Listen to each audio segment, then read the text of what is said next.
എനിക്ക് തോന്നുന്നു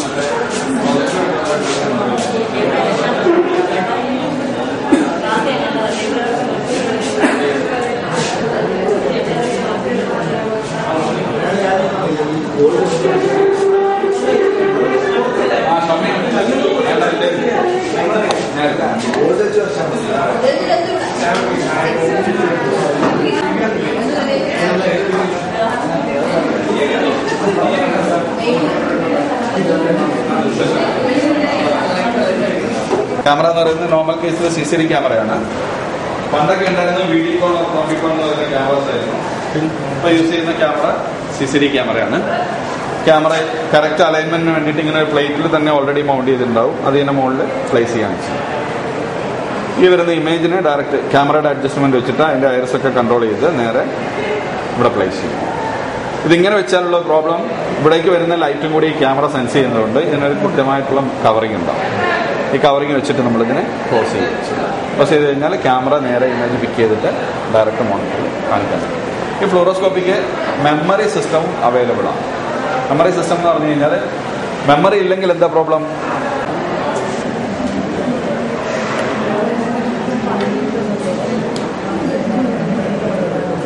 normal IA manufacture ചെയ്യുന്ന IA എന്ന് പറയുന്നത് ഇന്ത്യയിൽ ഉണ്ടാക്കാത്ത ഒരു യൂണിറ്റാണ്. It's an imported one. ഇന്ത്യയിൽ ഒരു കമ്പനീസും ഇത് മാനുഫാക്ചർ ചെയ്യുന്നില്ല. ഇതിന്റെ വേൾഡ് മാനുഫാക്ചേഴ്സ് എന്ന് പറയുന്നത് ഒന്ന് തോംസൺ ഇലക്ട്രോണിക്സ്, അപ്പം തേഡ്സ് എന്നാണ് അറിയപ്പെടുക ഇപ്പോൾ. പിന്നെ ഒന്ന് തോഷിബയാണ്. ദെൻ സീമൻസിനും IA അവൈലബിൾ ആണ്. നോർമലായിട്ട് ഇവിടെ കാണുന്ന എല്ലാ എക്യുപ്മെന്റ്സിലും ഐദർ തോഷിബ തേഡ്സ്. സീമൻസ് ഉണ്ട്. സീമൻസിന്റെ പണ്ടത്തെ മെഷീൻസ് ഒക്കെ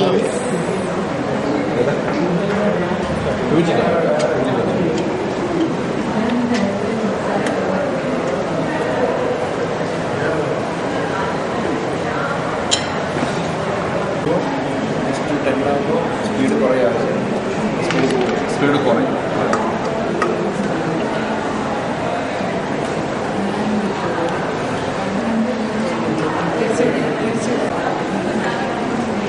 പൊതുവെ ഈ റേഡിയോ ഇമേജിങ് എക്യുപ്മെന്റ്സ് ഒക്കെ ബയോമെഡിക്കൽ എഞ്ചിനീയേഴ്സിന് വലിയ റോളുണ്ടാവും. കാരണം കമ്പനി കോൺട്രാക്ട് പ്രത്യേകിച്ചൊന്നും ചെയ്യുന്നുണ്ടാവും. വലിയായിട്ടൊന്നും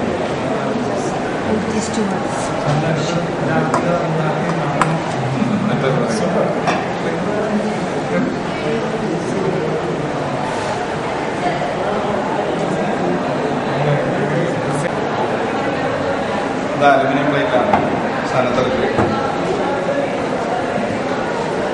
ഇതാണ് ഇതിന്റെ ഇൻപുട്ട് സ്ക്രീൻ എന്ന് പറയുന്നത്. ഇത് വളരെ തിന്നായിട്ടുള്ള ഒരു അലുമിനിയം സ്ക്രീനാണ്. ഇതിലൊരിക്കലും കൈകൊണ്ട് തൊടരുത്. അതിന് മുകളിൽ ഇത് ഓപ്പറേറ്റ് ചെയ്യുന്ന സമയത്ത് നല്ലൊരു വോൾട്ടേജ് ആയിരിക്കും ഇവിടെ ഉണ്ടാകും. ഫസ്റ്റ് പ്ലേറ്റിൽ വരുന്ന വോൾട്ടേജിന് സമാനമായിട്ടുള്ള ഒരു വോൾട്ടേജ് ഇവിടെ ഉണ്ടാവും. ഓപ്പറേറ്റ് ചെയ്യുമ്പോൾ ഒരിക്കലും അതിന് മുകളിൽ തൊടാൻ പാടില്ല.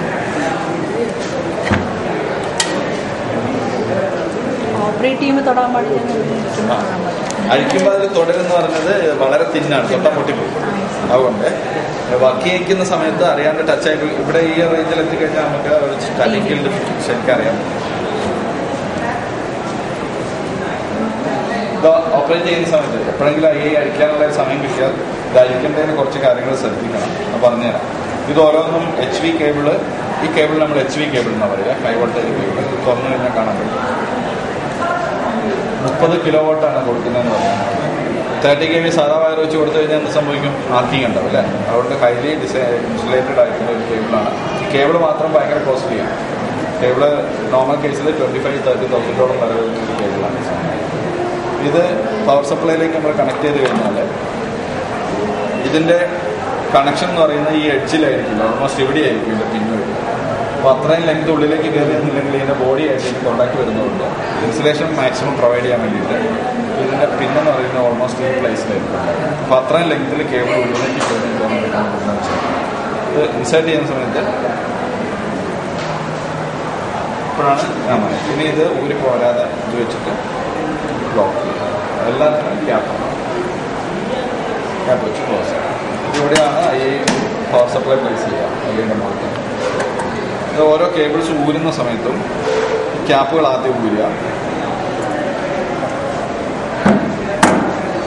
ക്യാപ്പ് എന്തിനാണെന്ന് തോന്നണ്ട, ഇത് ആവശ്യമുണ്ട്. ഇതില്ലെങ്കിൽ ഇവിടെ ആർക്കും വരും വർക്ക് ചെയ്യുന്നത്.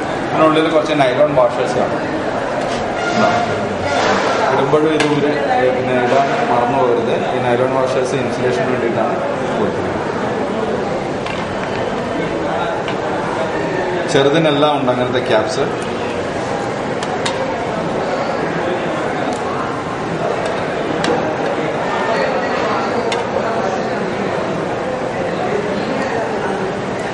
ഇനി എടുത്താൽ മാത്രമേ ഇത് കിട്ടുള്ളൂ, കാരണം കേബിളെല്ലാം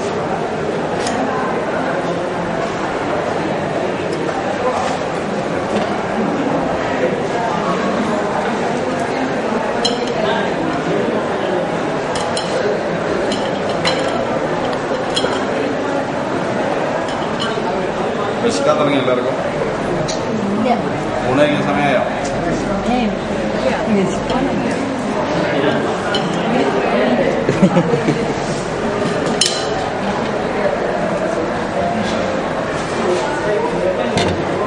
ആണ് ഈ ഇൻസെർട്ട് ക്ലാസ്.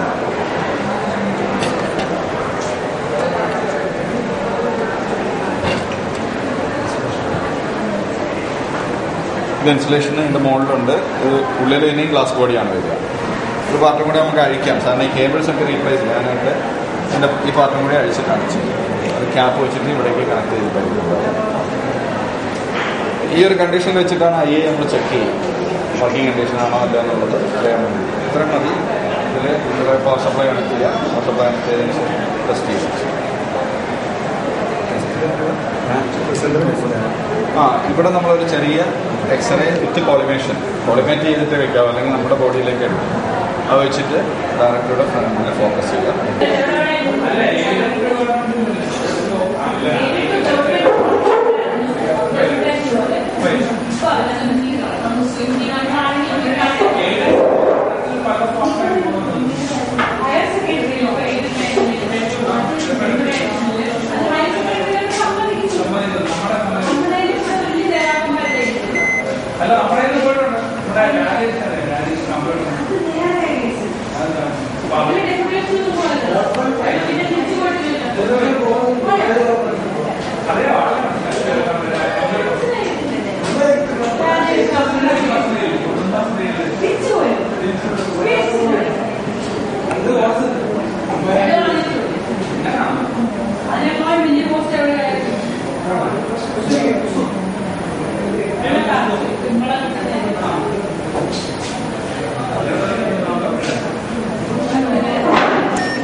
ഇത് വരണോ ECG വെച്ചണോ സാറിനാണോ?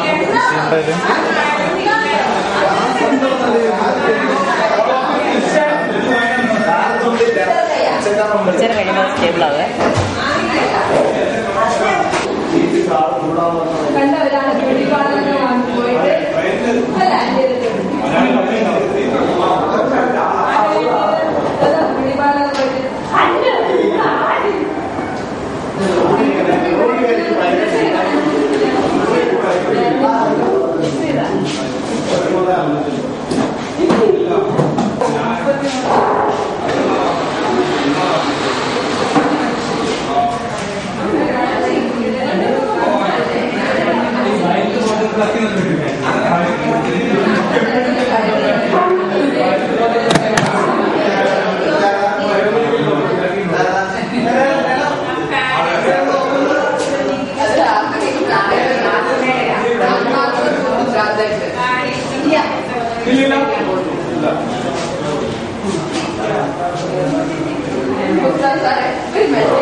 സാറും കുറച്ച് നമ്മുടെ ലെവലിൽ നല്ല ക്ലാസ്സൊക്കെ തന്നു എക്സ്റേ ചെയ്യുന്നത്.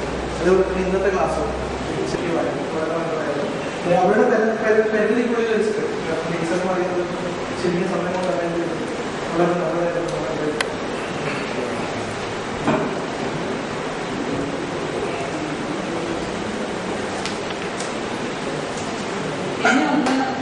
കമ്മ്യൂണിക്കേഷൻ്റെ ഒരു ഗ്യാപ്പ് മനഃപൂർവ്വം വന്നതായിരിക്കില്ല.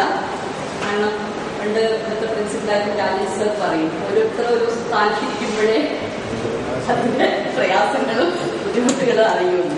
അത് തന്നെ ആയിരിക്കും സംഭവിച്ചിട്ടുണ്ടാവും. കാരണം എല്ലാവരും ബിസി ആയിരിക്കും.